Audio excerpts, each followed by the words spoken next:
Everyone, welcome back to our channel, welcome back to Bengali sports blog. আজকে আবার একটা নতুন ট্রান্সফার আপডেটের ভিডিও নিয়ে চলে এসেছি তোমাদের জন্য। এই ভিডিওটা স্পেশালি অন ডিম্যান্ড তোমাদের জন্য বানাচ্ছি। দেখো, তোমরা কাল থেকে আমাকে প্রচুর মেসেজ করছো, দাদা আপুইয়ার কি খবরটা দাও, আপুইয়ার কি স্ট্যাটাস এই মুহূর্তে সেটা দাও। ডেফিনেটলি কালকে রাত্রিবেলা লাইভ এসে আমি তোমাদেরকে জানিয়েছি। অনেকে হয়তো লাইভটা মিস করে গেছো, সবার জন্য আবার নতুন করে আমি ভিডিওটা বানাচ্ছি এবং বেশ কিছু ইন্টারেস্টিং দুটো তিনটে পয়েন্ট আপুইয়ার এই ট্রান্সফার যে সাগাটা চলছে তার ভেতরে আমি অ্যাড করতে চাই এই মুহূর্তে। দেখো, প্রথম কথা আজকে ইন্ডিয়ার ম্যাচ রয়েছে, সেখানে তো বিকেলবেলা তোমাদের সাথে দেখা হচ্ছে। এবং চ্যানেলে যদি নতুন হয় চ্যানেলটাকে সাবস্ক্রাইব করবে। Bengali sports blog YouTube channel subscribe করা চাই, পাশে দেখতে পাবে নোটিফিকেশন রয়েছে, নোটিফিকেশনটা অলওয়েজ অল করে দেবে। এবং ফেসবুক এবং ইনস্টাগ্রামেও আমি বেঙ্গলি স্পোর্টস ব্লগ নামেই রয়েছি। কামিং ব্যাক টু আপুইয়া, দেখো আপুইয়া নিয়ে কালকে তোমাদেরকে পজিটিভ অনেকগুলো কথাই বলেছি, এখনো সেই জায়গাতেই রয়েছে। দ্য রিজন কেন পজিটিভ সেটা একটু তোমাদেরকে আমি ব্রিফ করে দিচ্ছি ছোট্ট করে।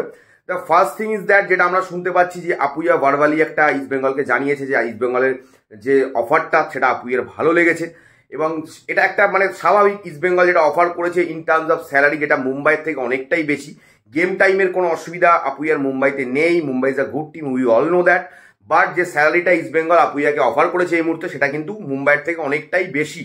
তো মোটা টাকা খরচা করতে চলেছে ইস্ট বেঙ্গল। এবং সেই ক্ষেত্রে আমি আর একটা জিনিস তোমাদেরকে এই মুহূর্তে বলতে চাই যে দেখো, ট্রান্সফার ফিটা যদি ইস্ট বেঙ্গল দিতে চায় আপুইয়াকে নেওয়ার জন্য বা যেটা দিতে হবে, সেই ক্ষেত্রে কিন্তু আপুইয়ার যেটা সবচেয়ে ইম্পর্টেন্ট, মন দিয়ে শোনো, আপুইয়ার কিন্তু রিলিজ ক্লজে কিন্তু এইরকম একটা টার্মস রয়েছে যে ইস্ট বেঙ্গল বা যে কোনো টিম যদি আপুইয়াকে ট্রান্সফার ফি দেয় মুম্বাইকে, আপুইয়া চাইলে কিন্তু সেই ট্রান্সফার ফিটা নিয়ে কিন্তু রিলিজ ক্লজেই কিন্তু সেটা রয়েছে, আপুইয়া কিন্তু মুম্বাই ছেড়ে বেরোতে পারে।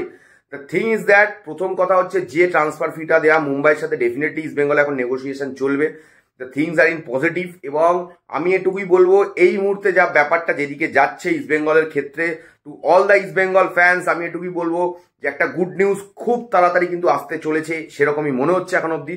ট্রান্সফার মার্কেটে anything can be possible, but the thing is that everything is positive towards east Bengal. এবং সেই ক্ষেত্রে ট্রান্সফারের যে ক্লজটা রয়েছে, ট্রান্সফার ফিটা দিয়ে ইস্ট বেঙ্গল যেভাবে আপুইয়াকে বার করে নিয়ে আসতে পারবে, আপুইয়া চাইলেই সেটাকে ট্রিগার করতে পারে, ক্লজটাকে করে মুম্বাই থেকে বেরিয়ে আসতে পারে। তো দেখা যাক কত তাড়াতাড়ি সেটা হয়। খুব সম্ভবত within a week, max within a week সেটা আমরা জানতে পেরে যাবো। এবং আপুইয়ার ডিলটা কিন্তু আমার মনে হচ্ছে খুব সম্ভবত ইস্ট বেঙ্গলের দিকেই আসছে এবং ক্লোজ হতে চলেছে। এবং অবশ্যই যদি এটা ক্লোজ হয়, আপুইয়ার ডিলটা যদি কনফার্ম হয়ে যায় 100%, তাহলে one of the greatest signing হবে ইস্ট বেঙ্গলের রিসেন্ট টাইমসে। There is no doubt about it. অনেকদিন ধরে ইস্ট বেঙ্গল ম্যানেজমেন্টে আপুইয়ার এই ডিলটার পিছনে পড়ে রয়েছে। তো সেই ক্ষেত্রে দেখা যাক যে আপুইয়াকে যে টাকাটা ইস্ট বেঙ্গল অফার করেছে ট্রান্সফার ফি এর মাধ্যমে, মুম্বাই ছাড়ে কিনা আপুইয়াকে। আগামী দিনে ডেফিনেটলি সেটা তোমাদের সাথে আমি শেয়ার করবো, তোমরা তো জানতেই পারবে। আজকে ম্যাচ রয়েছে ইন্ডিয়ার, যাচ্ছি, ব্লগ হবে, ম্যাচ ডে ব্লগ হবে, সব হবে। একটু বাদে হয়তো খুব সম্ভবত একটা লাইভও আসতে পারি, নট শিওর। দেখা যাক কি হয়, দেখতে থাকো চ্যানেলটাকে, সাপোর্ট করো, বেঙ্গলি স্পোর্টস ব্লগকে সাবস্ক্রাইব। চলো, টাটা।